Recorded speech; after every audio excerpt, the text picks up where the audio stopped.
umunsi Yesu azaza iwawe bizakubera siripurize, bizatangaza benshi n'aba bandi batemeraga. Bazabazanya batiniwe, abandi bati oya siwe. Uzababwira uti ni jyewe Yesu nkesha ibyo byose. Umunsi Yesu azaza iwawe bizakubera siripurize,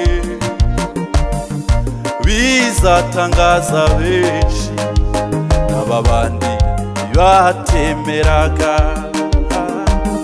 Bazabazanya batiniwe, abandi